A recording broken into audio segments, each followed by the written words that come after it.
నిన్నటికి నిన్న బండి సంజయ్ విషయంలో వాళ్ళ బిలాఖత ఎట్లా బయటపడ్డది? ఈయన సరెండర్ అంటాడు, ఆయన అరెస్ట్ అంటాడు.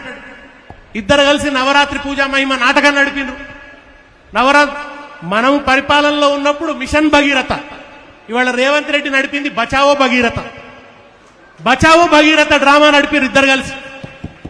బండి సంజయ్ ఇది చివరిగా ఈ విషయం చెప్పి నేను ముగిస్తా. బిలో ద బెల్ట్ దాడి చేయడం అంటాడు. కుసంస్కార పూరితమైన దాడి బండి సంజయ్ నిరంతరం చేసింది. కేసీఆర్ను పట్టుకొని farm house farm house farm house. కేసీఆర్కు ఇల్లదే ఫామ్ హౌస్ అదే. ఆయన ఎర్రవెల్లిలో తన నియోజకవర్గంలో తన వ్యవసాయ క్షేత్రంలో ఉంటున్నాడు. నందినగర్ ఇల్లు చిన్నగా ఉన్నదని అక్కడ ఉంటున్నాడు ఆయన. అక్కడ ఉంటే ఫామ్ హౌస్ అని దాన్ని ఒక వెక్కిరింతగా హేళనగా అదేదో తప్పు కింద చిత్రించే ప్రయత్నం చేసిండు బండి సంజయ్. ఇవాళ ఏమైంది? నీ ఫామ్ హౌస్ లో జరిగిన నాటకం బయటపడ్డది. నీకు అదే ఫామ్ హౌస్ పామై మెడ చుట్టుకున్నది. నువ్వు ఇంకెవరినో ఫామ్ హౌస్ పేరిట బదనాం చేద్దాం అనుకుంటే నీ ఫామ్ హౌస్ నాటకం బయటపడ్డది. కేటీఆర్ ఎన్నాడు ఒక్కపొడి దినంగా కూడా నేను చూడలేదు. కేటీఆర్ ఎన్నాడు సిగరెట్ తాగింది లేదు. మందు ముట్టే మనిషి కాదు. విద్యావంతుడు, రేషనలిస్టు, ప్రజల పట్ల పరితాపం ఉన్నటువంటి వాడు.